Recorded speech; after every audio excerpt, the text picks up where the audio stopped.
नमस्ते दोस्तों, आप देख रहे हैं देववाणी, जहां आपको मिलती है भक्ति और ज्ञान की पवित्र आवाज। आज हम एक ऐसे सवाल पर बात करने वाले हैं जो बहुत गहरा है और कभी-कभी तो हमें परेशान भी कर देता है। ये एक ऐसा सवाल है जो भक्ति के रास्ते पर चलने वाले हर इंसान के मन में कभी ना कभी तो आता ही है। तो सवाल ये है, अगर भगवान सब कुछ जानते हैं, मतलब उन्हें पहले से ही सब पता है हमारे मन में क्या है, हम अगला कदम क्या उठाने वाले हैं, तो फिर ये इम्तिहान क्यों, ये मुश्किलें, ये परेशानियां क्यों आती हैं? और सच कहूं तो ये वो सवाल है जो मुश्किल वक्त में हर किसी के मन को कुरेदता है। अब इस सवाल का जवाब खोजने से पहले एक बात समझनी बहुत जरूरी है। जब हम कहते हैं कि भगवान परीक्षा ले रहे हैं, तो इस शब्द का असली मतलब क्या है? आध्यात्मिक दुनिया में इसका क्या मायना है? देखिए, सबसे पहले तो ये बात साफ कर लेते हैं, भगवान कोई स्कूल के टीचर नहीं हैं जो हमारा इम्तिहान लेकर हमें पास या फेल कर रहे हैं। नहीं, उनकी परीक्षा का मतलब है जीवन में आने वाली मुश्किलें, वो संघर्ष, वो चुनौतियां। अरे, जब सब कुछ अच्छा चल रहा हो तब तो भगवान पर भरोसा करना बहुत आसान होता है ना? असली विश्वास की परख तो तभी होती है जब हालात मुश्किल हों।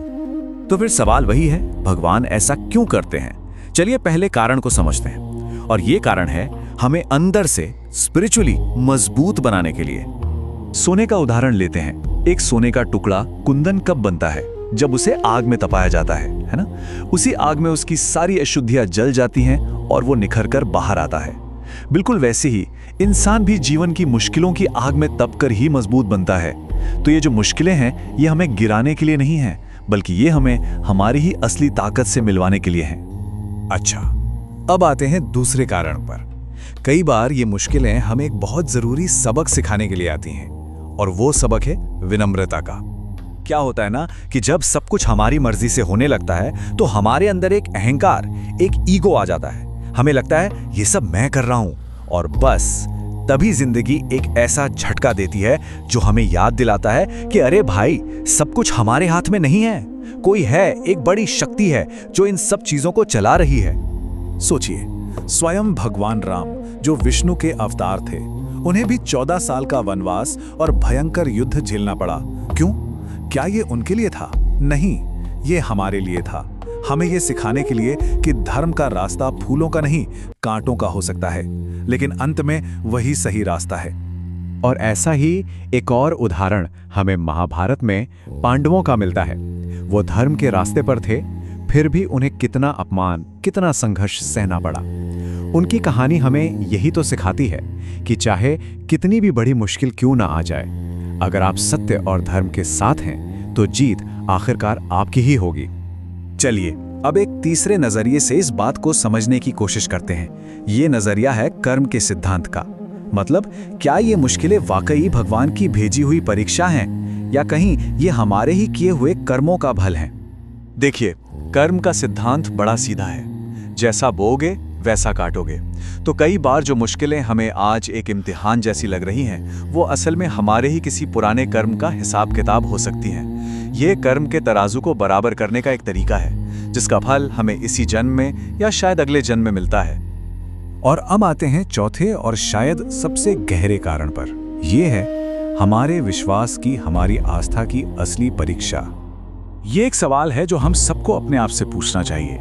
क्या हमारा भगवान पर भरोसा सिर्फ तब तक है जब तक सब अच्छा चल रहा है, या जब मुश्किलें आती हैं तब भी हम ये मान पाते हैं कि इसमें भी भगवान की कोई मर्जी है, कोई बड़ी योजना है? यही तो है असली भक्ति की पहचान। इसको समझने के लिए समुद्र मंथन की कथा याद कीजिए। जब देवताओं और असुरों ने अमृत के लिए समुद्र को मथा, तो अमृत से पहले क्या निकला? हलाहल विष, एक ऐसा जहर जो पूरी दुनिया को खत्म कर सकता था। सोचिए, अगर उस वक्त देवता डरकर भाग जाते तो क्या उन्हें अमृत मिलता? कभी नहीं। हमारा जीवन भी तो कुछ ऐसा ही है। तो इन सारी बातों को अगर हम जोड़कर देखें तो आखिर इन परीक्षाओं का असली मकसद क्या है? हम किस नतीजे पर पहुंचते हैं? तो संक्षेप में कहें तो ये मुश्किलें आती हैं हमें अंदर से मजबूत बनाने के लिए, हमारे ईगो को तोड़ने और हमें विनम्र बनाने के लिए, हमारे कर्मों का हिसाब बराबर करने के लिए, और सबसे जरूरी हमारी आस्था को और भी पक्का और गहरा करने के लिए। कुल मिलाकर ये सब हमारी ही भलाई के लिए, हमारी स्पिरिचुअल ग्रोथ के लिए होता है। और सबसे जरूरी बात जो याद रखनी है, वो ये है कि इसका मकसद हमें गिराना नहीं, बल्कि हमें और ऊपर उठाना है। बिल्कुल वैसे ही जैसे एक गुरु अपने सबसे प्यारे शिष्य को ही सबसे मुश्किल सवाल देता है ताकि वो और बेहतर बन सके, वैसे ही भगवान भी हमारे सामने ऐसी परिस्थितियां लाते हैं जो हमें बेहतर बनाती हैं। तो अगली बार जब जिंदगी कोई चुनौती सामने रखे तो घबराने की जगह शायद हम बस यही सोच सकते हैं, यही प्रार्थना कर सकते हैं कि हे प्रभु, अगर ये एक परीक्षा है तो बस इसे पास करने की शक्ति देना। ये एक सोच ही हमें उम्मीद और हिम्मत दोनों दे सकती है। तो दोस्तों, आज की वीडियो में बस इतना ही। अगर आपको ये वीडियो पसंद आया हो तो इस वीडियो को लाइक करें, शेयर करें और हमारे चैनल को सब्सक्राइब करना न भूलें। बेल आइकन को जरूर दबाएं ताकि ऐसी धार्मिक और